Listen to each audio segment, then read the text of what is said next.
Back, you're still watching Sports Live. Now, at least one of the leading contenders for the Africa Cup of Nations title will be eliminated at the weekend when Algeria meet the Ivory Coast in the quarterfinals. Now, Sunday's clash in Malabo between two teams who took part in last year's World Cup is the headline game with the last 8 as the 3-week tournament enters the big knockout stage. Now, Ghana, another of the African sides who featured in Brazil 6 months ago, played Guinea in Malabo earlier on Sunday as well. Chris Bongo is here to chat to us once again. Welcome, Chris. Thank you, but that I've got my big game. No, I've got my big game. Your big game? Yeah. Which is your big game? The two Congos.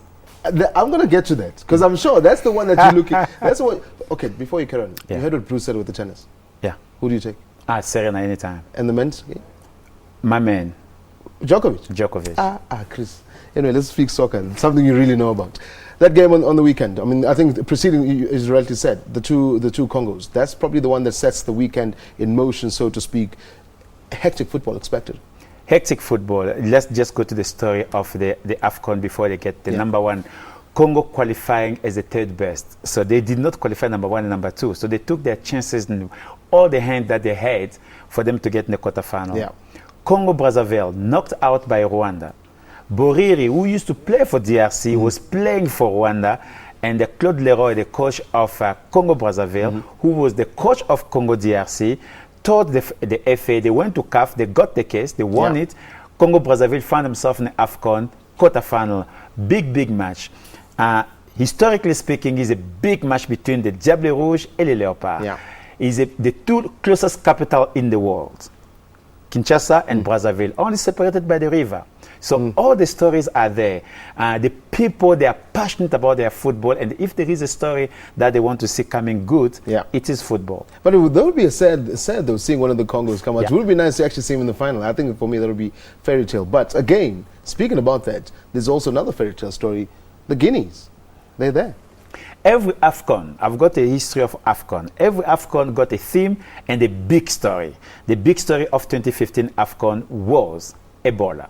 Yeah. We have to realize that Guinea, when they were playing in the qualifier, they did not play home. They did not play the games in the Conakry. They played on the road, you're right. They play on the road. And everywhere they went, remember when the story of HIV came, people don't want to touch you? Exactly the same story with Ebola. They did not want to touch them. People insulted them. In fact, some countries didn't want to play against them. They didn't want to even play against them. They didn't know if they played or big together. That story by itself is bigger.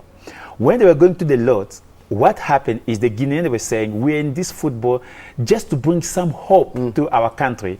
And if we can go through, we can beat Ebola. So this is a story of Ebola. This is a story of a country, Equatorial Guinea, receiving the continent when nobody gave the continent a chance. So this Afcon, it is more than football. It is an emotional Afcon. Yeah. Speak to us. You mentioned something. In the drawing of lots yesterday, we saw something quite unprecedented in as far as teams going through to the knockout stages of concerned.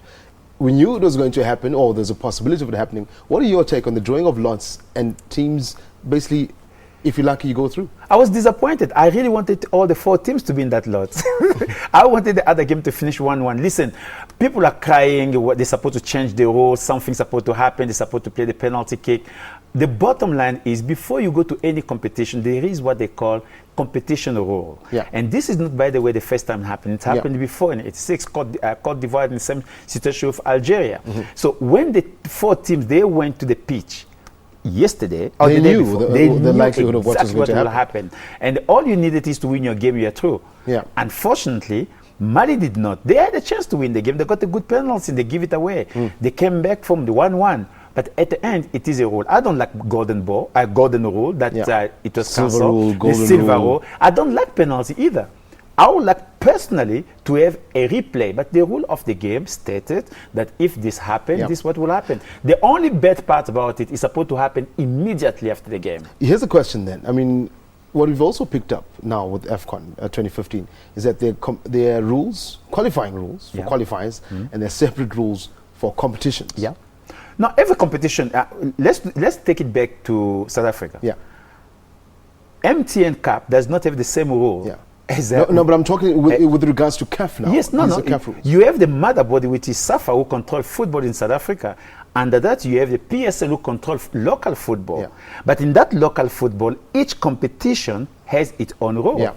So you have the MTN 8 got his own role, you have the Nedbank Cup got his own role, and you have the ABSA Cup got his own role. So that Telecom Cup got his own role. So that's how it happened. It is the Okay, role. I'm gonna ask the director, our producer, or show producer, for 2 more minutes because we still need to speak about these things. Congo and Congo. For you, which one do you want to go through? It doesn't really matter.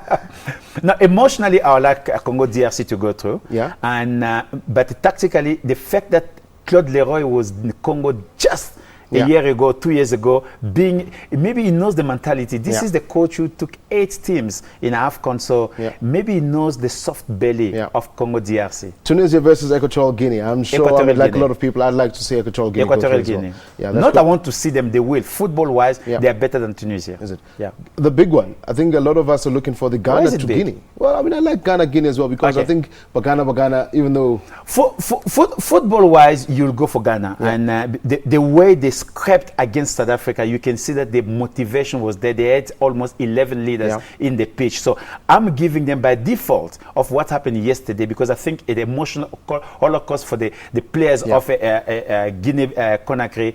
I'm giving that to Ghana. Crunch one on Sunday. Estadio de Malabo. What you need to do with Cote d'Ivoire is to eliminate them earlier. When you don't eliminate them early, I think Cote d'Ivoire will go all the way to the final. Yeah. But given the fact how Algeria, they're keeping pushing on slowly and slowly, Algeria, they will go through. Okay, Chris, unfortunately, we're going to have to leave it there. We've literally run out of time. We're always asking for an hour in this show.